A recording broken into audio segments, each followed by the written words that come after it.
Hello दोस्तों, तो मेरा नाम है अतुल सिंह और आप लोग देख रहे हैं नौकरी विद अतुल। तो आज हम एनालिसिस करने वाले हैं यूपी होमगार्ड की जो भर्ती का ये मॉक टेस्ट जो टीडब्ल्यू का ये मॉक टेस्ट है, इसका मैं आप लोगों को एनालिसिस करके बताऊंगा और किस टेस्ट में कितने मार्क्स बनने चाहिए थे, कितने आप लोगों के बने हैं।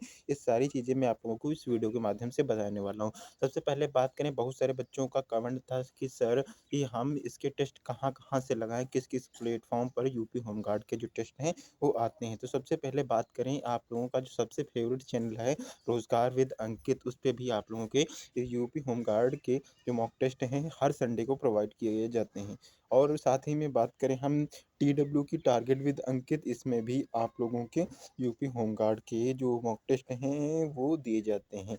और साथ ही में आप लोगों को जो एग्ज़ामपुर है, काफ़ी जो यूपी पुलिस, यूपी होमगार्ड और यूपीएसआई के लिए काफ़ी जाना जाता है, जिसमें विवेक सर खुद एक्सपीरियंस, उन्होंने रैंक निकाल रखी है यूपीएसआई के थ्रू, तो काफ़ी अच्छा पढ़ाते हैं। तो उनके भी टेस्ट लगाने चाहिए। एग्जामपुर पे भी आप लोगों के मॉक टेस्ट यूपी होमगार्ड के आते हैं और टेक्स्ट बुक पर भी आप सब्सक्रिप्शन लेकर कर सकते हैं। तो मैं जिसमें टेस्ट लगाता हूँ 3 प्लेटफॉर्म है, RW, Rojgar with Ankit, TW target with Ankit और एग्जामपुर में 3 प्लेटफॉर्म से अपने मॉक टेस्ट लगाता हूँ। चलिए मैं आप लोगों को आज अपना टीडब्ल्यू का जो ये है इसका एनालिसिस करके बताऊंगा, कौन कितने मेरे नंबर बन रहे हैं और कौन कौन से क्वेश्चन गलत हो रहे हैं।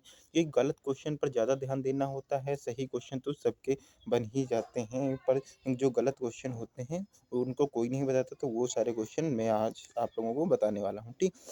क्या क्या मेरी गलती हुई, नेक्स्ट टाइम जब आप टेस्ट लगाएं तो ये गलतियाँ आप लोगों के साथ नहीं होनी चाहिए। मेरे इस मॉक टेस्ट में 100 में से 51 मार्क्स बने हैं, देख सकते हैं जैसे आप लोगों के। तो मेरे इसमें 51 करेक्ट हुए हैं और 49 गलत हुए हैं।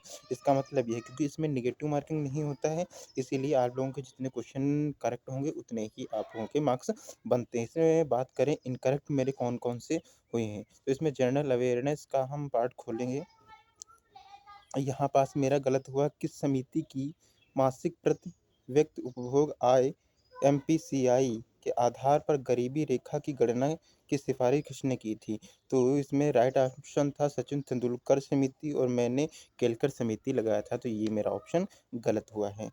वहीं बात करें हम, किस राज्य किस भारतीय राज्य की तटरेखा सबसे लंबी है, तो ये इसमें इसका राइट आंसर होगा गुजरात और मैंने इसमें महाराष्ट्र लगा रखा है। तो ये सबसे लंबी तटरेखा ये जो पूछ रहा है इसमें, ये करेक्ट इसमें गुजरात ऑप्शन होगा। मैं आप लोगों को बताना चाहूँगा कि आप जब भी टेस्ट लगाएं, टेस्ट लगाने के बाद उससे ज़्यादा टाइम आप लोग उसकी एनालिसिस पर दीजिए, क्योंकि आप नेक्स्ट टाइम जब मॉक टेस्ट लगाने बैठते हैं तो देखते हैं कि उसमें से आपको क्वेश्चन देखने को ज़रूर मिलेंगे, इसीलिए अपने मॉक टेस्ट को एनालिसिस ज़रूर कीजिए, ठीक। थर्ड क्वेश्चन हम लोगों का है, भारतीय चुनाव में प्रयुक्त वीवीपीएटी का पूर्ण रूप क्या है।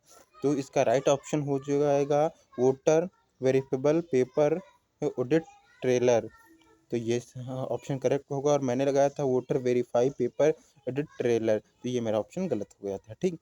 वहीं बात करें, आप लोगों को एक सुमेल करने के लिए इस तरीके से आएगा।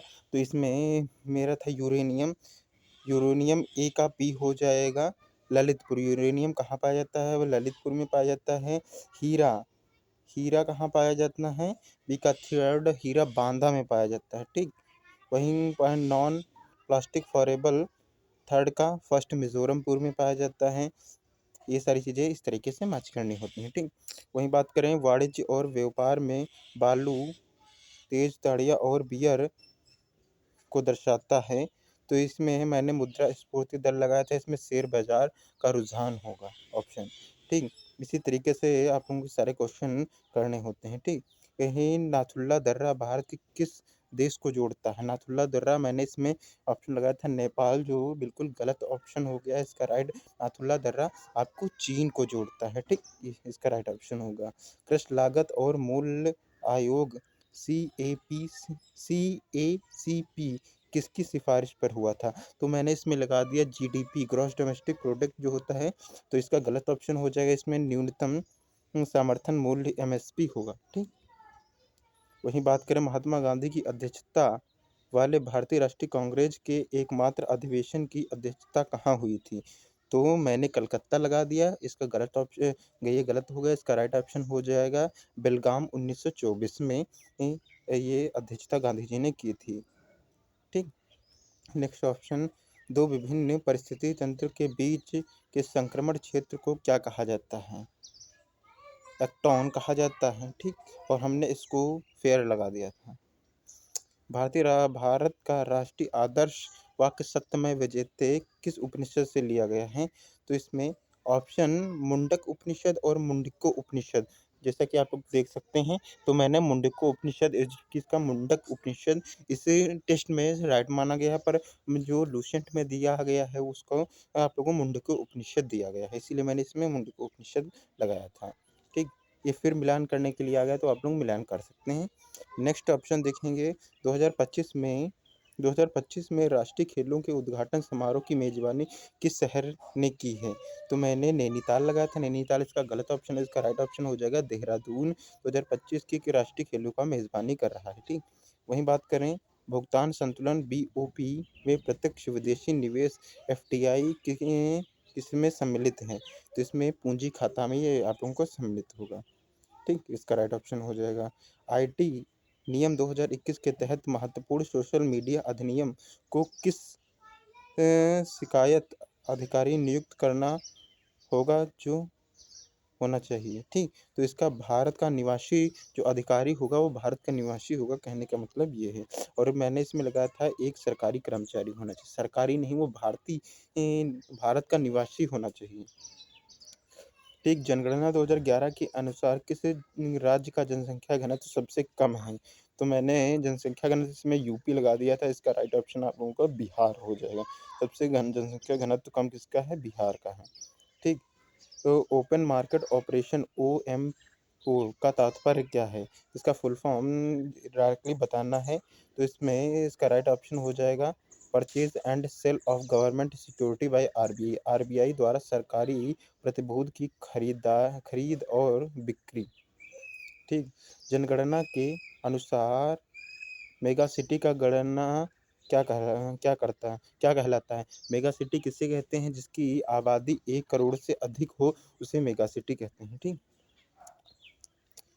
वाई भारत मैटर्स पुस्तक के लेखक कौन हैं? तो इसका ऑप्शन हो जाएगा एस जयशंकर इसके लेखक हैं। ठीक। बात करें 43, भारत के जनसांख्यिकी इतिहास में किस वर्ष को महाविभाजन का वर्ष ईयर ऑफ ग्रेट डिवाइडेड कहा जाता है? तो 1921 को कहा जाता है। ठीक। मैं आप लोगों को राइट ऑप्शन बता रहा हूँ। झारखंड को जादूगोड़ खोदने की किस खनिज के लिए प्रसिद्ध है? तो यूरेनियम के लिए इसे प्रसिद्ध, इसे यूरेनियम के नाम से भी जाना जाता है। यहाँ पास आ गया, नए संसद भवन में स्थापित सोंगल किस प्राचीन साम्राज्य से संबंधित हैं? तो ये चोल साम्राज्य से संबंधित हैं। मेजर ध्यानचंद खेल रत्न पुरस्कार 2023 में किसे सम्मानित किया गया है? तो ये आप लोगों का चिराग शेट्टी और सात्विक रेंकी रेड्डी को सम्मानित किया गया है। यूपी पुलिस संचालन में साइकिल ऑफिस सीओ का रैंक क्या होता है? तो इसमें पुलिस उपाधीक्षक के रूप में इसे नियुक्त किया जाता है। ठीक। कौन सा वृत्त कर का दरों और राजस्व के बीच संबंध दर्शाता है? तो लाफर वक्र ये दर्शाता है। ठीक। संसद की संयुक्त बैठक का प्रावधान किस देश से लिया गया है? तो मैंने इसमें अमेरिका लगाया था, इसका राइट ऑप्शन आप लोगों को ऑस्ट्रेलिया हो जाएगा। ठीक। तो आप लोगों को इसी तरीके से अपने क्वेश्चन को करते रहना है। और इसमें क्वेश्चन था भारत में मौलिक अधिकारों का संरक्षण कौन करता है? तो इसमें मैंने राष्ट्रपति लगा दिया था, राष्ट्रपति गलत ऑप्शन हो जाएगा। सर्वोच्च न्यायालय और उच्च न्यायालय, हाई कोर्ट और सुप्रीम कोर्ट इसका करता है। ठीक। और इसमें सारे क्वेश्चन आप लोगों को देख सकते हैं, जो इम्पोर्टेंट क्वेश्चन लगता है मैं आप लोगों को वो क्वेश्चन बताता हूँ। ठीक है। हाँ, एक क्वेश्चन आया था, ग्रामीण विकास मंत्रालय द्वारा शुरू की गई प्रज्वल चुनौती किससे संबंधित है? तो इसका राइट ऑप्शन आप लोगों को हो जाएगा ग्रामीण अर्थव्यवस्था को बदलने के विचार में। ठीक। इसका राइट ऑप्शन ये हो जाएगा। ये क्वेश्चन था, ओलंपिक पदक जीतने वाली पहली भारतीय महिला कौन थी? तो कर्णम मल्लेश्वरी इस भारतीय महिला थी। तो आप लोगों के ये क्वेश्चन समाप्त होते हैं और ऐसे ही रोज़ एनालिसिस के लिए अपने यूपी होमगार्ड के एनालिसिस के लिए आप हमारे चैनल नौकरी विद अतुल को सब्सक्राइब कर सकते हैं। मैं आप लोगों को रोज़ जब भी टेस्ट लगाता हूँ तो आप लोगों के लिए एनालिसिस करवाता हूँ। तो आप लोग इस एनालिसिस को करिए क्योंकि आपका भी इससे बेनिफिट होगा। आपके भी मार्क्स मॉक टेस्ट में गेन होना स्टार्ट हो जाएँगे। जो ग्राफ है वो अप हो जाएगा। और ऐसी इन्फॉर्मेटिव वीडियोज़ और टेस्ट का रिव्यू जानने के लिए हमारे चैनल नौकरी विद अतुल को फॉलो कीजिए। थैंक यू, धन्यवाद, जय हिंद, बाय बाय।